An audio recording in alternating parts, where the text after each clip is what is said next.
A quick intro about myself leading up to the writing of the book. I was born in Brooklyn. We split time living in both Brooklyn and New Jersey. I was living in Manhattan during the events of September 11th. I set out to join the Marines the very next day. I walked into the recruiting center in Times Square. Once I joined the Marines, I bounced around different training plans. I originally was going to be a pilot, but once the war in Iraq started, I volunteered to withdraw from the flight school. I wanted to go to combat right away. So I became an engineer officer, assigned to 1st Combat Engineer Battalion in Camp Pendleton, California. There were several different times where I could have been called to Iraq. Several different times I thought I was going, and they pulled me back. Finally, I was called into my company commander's office, and he said, you're going to Iraq, you're going to train the Iraqi Army, and you're going to do it in 6 days. So I was given 6 days to pack up my life, report to Quantico, Virginia for what was termed pre-deployment training. It was around that time. It was a place called Sketzy. We later called it Sketchy because around that time we saw what was going on and we saw that there were flaws almost immediately. For example, you would think that when you're assigned to train a foreign military, you would be forced or need to learn the culture and the language. Well, language training was canked because of budgetary problems or scheduling conflicts. Instead, what we were sent to do is stunt driving at Virginia International Raceway. Now, it was very exciting training. We got to do all kinds of battering ram practice, drive at 100 miles an hour at night with no lights on, all that. Very exciting. Was it applicable to my mission in Iraq? Of course not. So that was when we started getting the seeds of doubt sowed in our minds. And nothing throughout our deployment changed that initial outlook. We were deployed. We went through a series of flights, the Seabag Drag, Baghdad, a place called Taji, which was supposed to be the head of the 1st Iraqi Division. From Taji, we were told that we were going to report to Fallujah the very next day. Now, Fallujah at the time was in the grips of Operation Phantom Fury, which was the second battle of Fallujah in November of 2004. That was the battle to retake the city from the grips of the insurgents. We arrived there and we waited for our Iraqi battalion to arrive. They were coming at a different time. They were coming from a different base. We never met them before, had never trained with them, no prior experience with them at all. Once they arrived, they were there for about 2 days. We still didn't meet them. The first time I met my counterpart, Major Ali, was the day we were convoying to deploy operationally inside the city of Fallujah. So from Fallujah, we spent about 3 months there, operationally deployed. Remember, no prior training with our actual Iraqi counterparts. We were actually in battle during combat operations during those first few months. It was only later that we were pulled out of Fallujah. We went to a place called Habanaya to establish a base of operations, and that's when we were able to formally train them. Of course, this is not the optimal way of doing things. All right. Now, the book details most of this, starting from my days in Fallujah through Habanaya, and then recommendations and conclusions based on what I saw.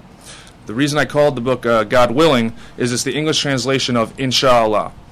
Inshallah is a saying Muslims use to describe their lives, and I believe it is one of the core problems in the Iraqi culture. It means God willing, or if God wills it. The way they explained it to me, and this is through living with them for 8 months, was everything is determined by the will of God. Everything. So there's no questioning what happens in their lives. They don't have any free will at all. It is based on Allah's will. Now, this could have devastating effects on a society, but especially a military. For example, when you're doing target practice, if the soldier misses the target, it's not because he's a poor marksman or hasn't trained enough. It's because Allah did not want him to hit the target. Well, when you're trying to train a military, how can you possibly combat that mindset? That mindset is so deep-seated in their culture that we were going against hundreds of years. So you could see the frustrations that we had to deal with on a daily basis there. The Iraqis themselves, the majority of them were Shiites. Most of the officers were Sunnis, so you already had that conflict.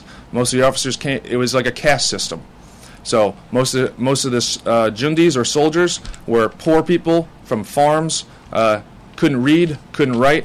So most of the officers had either come from a prominent tribe or bribed their way into that rank. For example, we had a major who was a school teacher, but because he came from a prominent tribe, and I think he slipped some money to the recruiters, he became a major. Did he have any military knowledge whatsoever? Of course not. Was he effective? No. So you have a myriad of issues that we were dealing with. Now remember, also, we were only a 10-man team assigned to live, train, and go into battle with 500 Iraqis. Does that sound like enough advisors? Absolutely not. Okay. My initial assignment was to be senior company advisor. So we were split up into twos. I had a junior man who was a staff sergeant. My counterpart was a Iraqi major, Major Ali. We were advising close to 100 to 120 soldiers.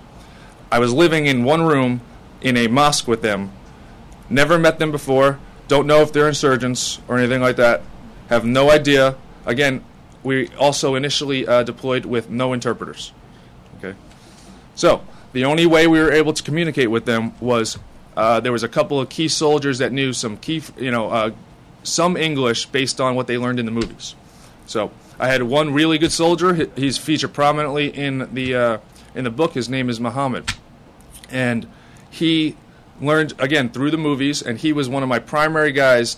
And he was just a basic soldier because he had no rank, no family name, nothing. But yet I was using him to dictate orders to senior officers. Okay. We deployed into Fallujah. My initial deployment was in a Nissan pickup truck. Okay. When they told me, okay, there's my ride, I said, okay, we're going to die, obviously. But as you see, some of these circumstances actually forced us advisors to almost adopt the fatalism of the Iraqis. Okay. Inshallah, I began to understand there might have been some wisdom in their concept. Okay. Because not everything in life is controllable. Most of the things are out of your control, and that was their way of coping with a gruesome existence. In Fallujah, there was the entire city was decimated, raw sewage in the streets, no electricity, bodies. There was one in the initial building that we occupied. There was a body buried shabbily in the courtyard, and hundreds of cats were running to go eat it. Okay. When you live in a society that is basically broken down, the comfort of God's will, you can understand where that comes from. Again, and plus, on top of that, with our daily frustrations with the Iraqis, us advisors started to adopt the Inshallah concept. In fact, if you talk to another advisor and you say Inshallah, they will instantly know exactly what you're talking about. Now, the Iraqis, again, totally unprofessional. For the most part, there was a scattered few that actually knew what they were doing. We leaned on them, but you had hundreds of people that just joined the military just because it was the only job around, and it was the only way to bring money back to their families. The concept of a professional military they didn't fully grasp it. For example, their main effort was vacation time. Every month, they were allowed, actually it was dictated by the Ministry of Defense, 1 week of vacation time. Add to that 2 days of travel on both the front end and the back end. That's 11 full days. Then add to that they would not work on Fridays, which were their prayer days. How many actual days per month were they working? Okay, and their defense was that each Muslim man had to spend time with his family. It was required. They had to, according to the tenets of their culture. Meanwhile, we were there, away from our families, for 8 months, risking our lives to help them. This was at the same time that we were trying to create a stable democracy. We had elections in January of 2005, and that was our main effort. At the same time, they were more concerned with going on vacation. On top of that, they would break it up. Let's say out of 500, they would break it up into quarters. So 125 men at any given time would go on vacation. The problem was the next rotation would not wait until the first rotation would come back. So they would overlap. So at any given time you had a battalion with less than 50% of combat power.